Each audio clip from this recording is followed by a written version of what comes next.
Terima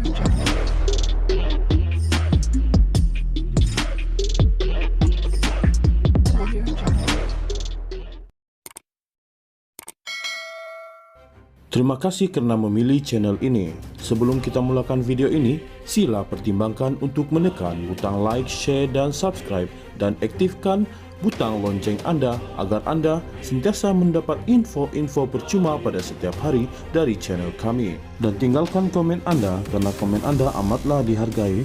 Terima kasih. Satu bantahan untuk mengetengahkan skandal kapal tempur pesisir LCS dirancang diadakan pada Ahad 14 Ogos di Kuala Lumpur. Penganjur yang menggelarkan diri sebagai jawatan kuasa protes mana kapal LCS berkata mereka akan mengemukakan 3 tuntutan, iaitu kerajaan menyiasat skandal itu, menggesa Menteri Pertahanan Hishamuddin Hussein meletak jawatan, dan kerajaan bertindak balas terhadap surat Panglima Tentera Laut Diraja Malaysia TLDM. Kerajaan harus bertanggungjawab. Malangnya, tidak ada tindakan serius yang diambil, melainkan alasan dan jawapan-jawapan tidak rasmi di media sosial yang tidak munasabah dari pemimpin parti kerajaan. Maka, tidak ada jalan lain untuk rakyat melainkan semua turun dan bersuara supaya kerajaan lakukan tindakan segera.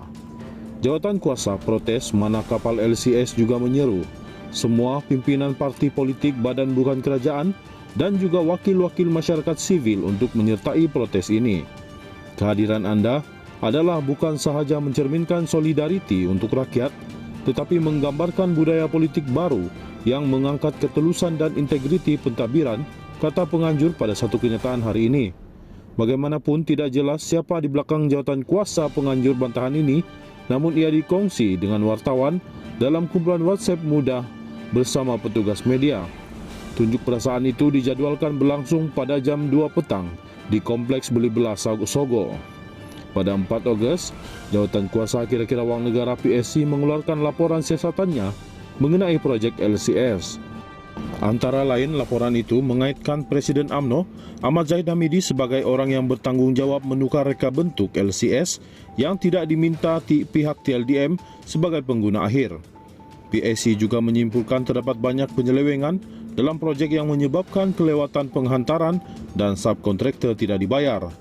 Menyentuh tuntutan pertama, penganjur bantahan menggesa penubuhan Suruhanjaya, siasatan diraja RCI untuk menyiasat skandal LCS. Menurut penganjur, pembayaran lebih RM6 bilion telah dibuat dan tiada kapal dihantar setakat ini, walaupun kapal pertama sepatutnya dihantar pada tahun 2019. Mereka yang mengambil kesempatan dan mengaut keuntungan dari skandal ini harus diheret ke muka pengadilan dengan segera, kata kenyataan itu. Penganjur bantahan itu juga mendesak Hishamuddin mengambil tanggungjawab penuh dalam skandal LCS dan menuduhnya culas dalam tugasnya sebagai Menteri Pertahanan dulu. Hishamuddin juga gagal menjadi menteri yang telus dalam skandal LCS ini. Hishamuddin tidak menawarkan accountability kepada skandal LCS ini, maka Hishamuddin harus letak jawatan, kata mereka. Akhir sekali, mereka menggesa kerajaan untuk menjawab 10 surat yang dihantar oleh Panglima TLDM ketika itu, Laksmana Abdul Aziz Jaafar. 5 daripada ditujukan kepada Menteri Pertahanan ketika itu, Zahid, dan 2 kepada Perdana Menteri ketika itu, Najib Razak. Semuanya tidak terjawab. Selaku pengguna akhir kepada 6 buah kapal tempur pesisir, pandangan TLDM amat penting bagi memastikan tidak ada kompromi terhadap isu keselamatan negara.